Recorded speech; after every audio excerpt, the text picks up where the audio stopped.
Kalau ikut hukum agama, menggunakan duit raya anak adalah haram.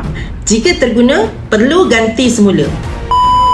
Bila dah raya ni, untuk memastikan kita tak terguna duit raya anak, daftarkan akaun emas Gap Junior untuk anak supaya duit raya nanti boleh dibekukan ke dalam bentuk aset emas. Bagaimana caranya? Yang pertama sekali, daftar akaun emas Gap Junior. Kalau belum ada akaun emas Gap Junior, daftar akaun emas Gap Junior khusus untuk anak yang di bawah umur 18 tahun, satu nama, satu akaun.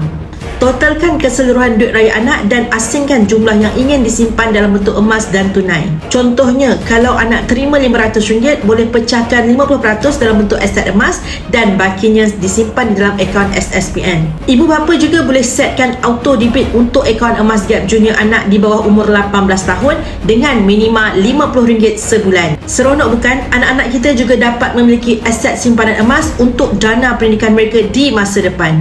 Sebagai ibu bapa yang bijak dan berwawasan, kita hendaklah urus duit raya anak dengan baik untuk simpanan dan kegunaan mereka di masa depan.